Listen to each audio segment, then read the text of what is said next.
Hello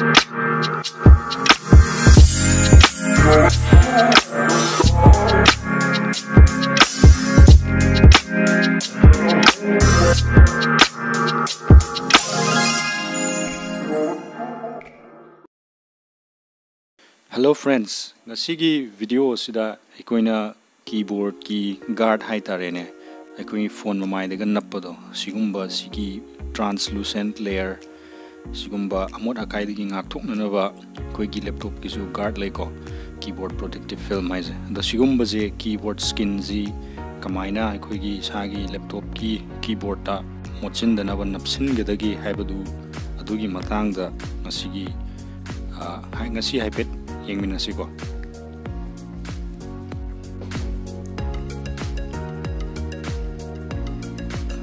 hanbada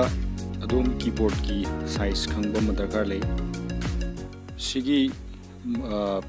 kaino je aigi guard se universal ni ko made in China thare universal haibadi any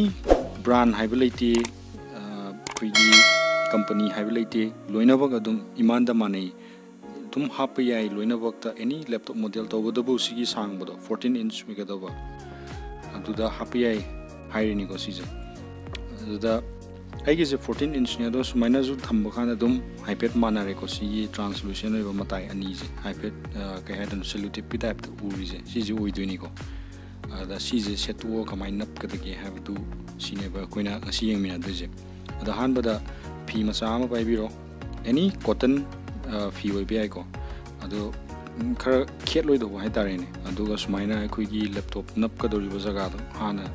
taithok pirani ko sumaina yamna na ongtang phun wai phun thaure kumba yaudna waina taithok pirani loira khanda sigi akhoi gi ki hojiki protective cover do magi cherang dagi packet dagi hai tarene lokthok minerji ko siduga napsin doineba ado napsan bado khara sticky oibani ko sija ai ju khara nappe adum kesu kaide normal ne ado lokthoni aduga somna kanda leire sigi sumaina kaino gi lechin thajan bai type ta uri je siji oidoni ko ado sigi mathaki ahan rubber cover je si sumaina tapna yam kanna napta bane singthok piro aduga matai matai ani do khutna phajana paibiro aduga pailor khanda si sumaina tapna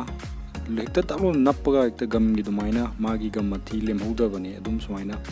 napsan ba yare mapa ama sembirani ko aduga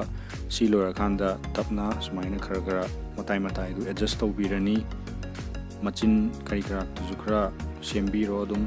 isagi laptop tu da yana ba adu sumaina adum sem khanda